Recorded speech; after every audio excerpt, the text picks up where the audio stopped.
story of moving to Beirut as a newcomer.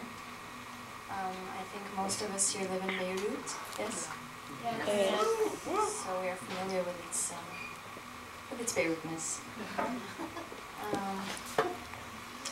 So the first thing about Beirut is somebody carless has limited options to move around. And I mean limited in that limited if you want to stay alive. There's a taxi cab, that won't keep you alive. There's a bus, you'll stay alive, but you'll feel a lot of hands on your body as you move through the aisle. There's a moped, but they're unreliable and sometimes they might bump into each other for fun. And you don't have a car because you just moved here. So I decided that I do the, non-Lebanese thing and walk places. Weird, right? And the thing about walking is that it's such a challenge. I mean, you think, well, if you don't know how to drive, walk. If you don't want to wait for a cab, walk. But no, it's just as difficult.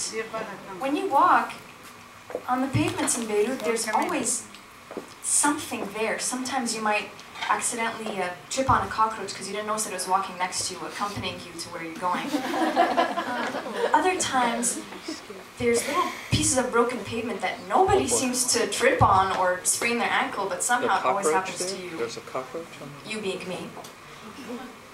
And then my favorite is when there's a little dog poo. However, did you guess? It happens to me all the time. It does. And sometimes they're cute little sausage-like pieces, and other times they're curly like candy. And it's when the Filipinos get together for their Saturday night evening, or Saturday morning evening, and they chat and they have like a mini brunch on the sidewalk and they let the dogs do their business. And the next morning you're on your way to university and you step in something really squishy. And it doesn't feel like pavement bricks. And you look down, congratulations. You've just been bathed in the new fragrance by Coco Chanel. So, after spritzing a bit of Coco Chanel on myself, I decide to head down to this place that I hear is popular with the foreigners, which apparently is everyone non-Lebanese. And it's called Cafe Yunus. It's a charming little cafe. So I decide, since it has internet connection, which is something very new here apparently, that I'll sit in Cafe Yunus to email my mother that I arrived safely and I'm still in one piece. I'm at Cafe Yunus.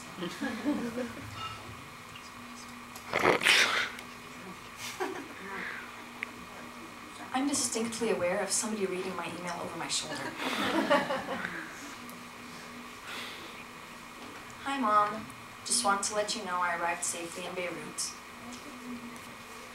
The flight was fine, but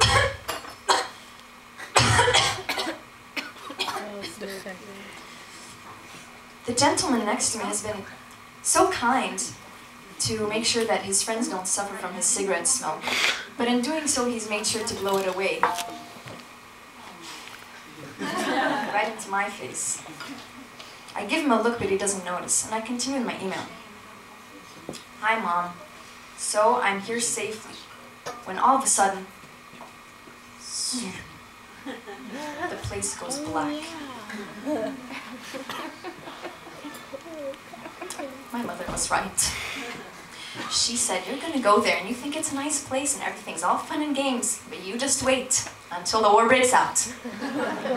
Everything is black, not a single thing can be seen, and I'm thinking, well, I didn't even get to email her before I died. The man next to me is still smoking, so I know that somebody's still alive.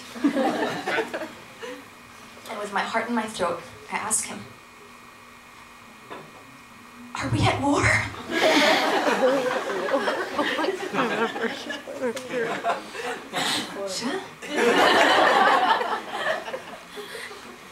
Is there a bombing gas?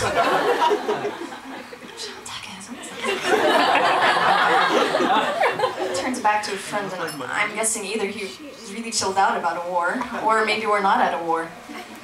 And as suddenly as it went off, light is back on. I pray, thank you, Lord, I'm still alive. I continue writing my email. She's still reading. I mean, we just survived death back there and she is still reading my email. Hi, Mom. Everything's good. People are really nice here, except when they read over their shoulders. That got her. When I leave Eunice to go back to my teeny tiny apartment where the cockroaches have made a campsite, I try to watch. No poo. Okay. And as well as the poo, men line the sidewalk. And they're about as useful as the lampposts because they block your way. And most of the time they don't work. But they do make sound. And they walk towards you. Like the pavement is big enough for one person. It's not.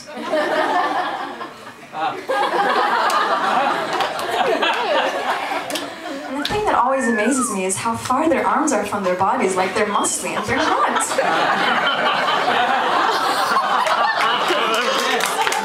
They're looking at you with these, oh, you're in my bear now. Welcome to my bedroom.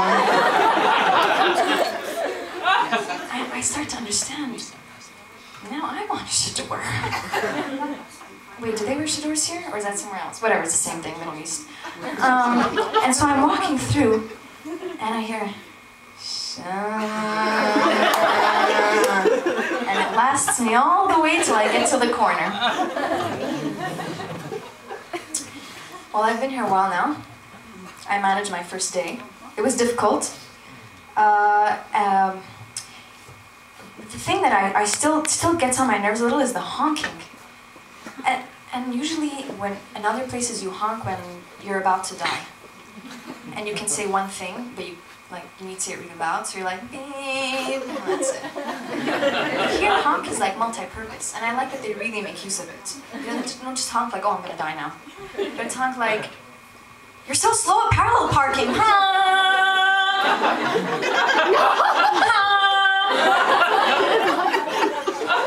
Or it can be slow like, if a pedestrian is crossing the street and they're not going fast enough, they're not going to wait till they make it to the other side. So you want to let them know, you better get across the road or you're going to stay on the road forever.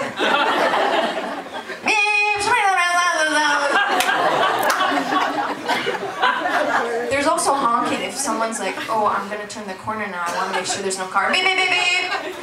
It would just sweet to like stop and check. Just honk, they'll know you're coming. And then there's honk if you see a friend.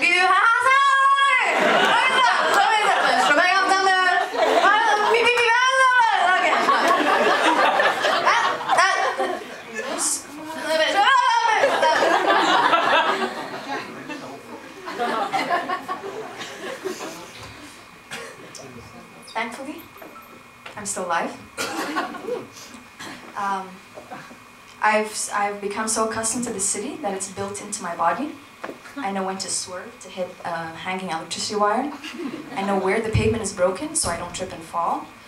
The cockroaches scheme, I still haven't got worked out, but I'm sure they have a root. And this city is absolutely nuts. And I love it. Thank you.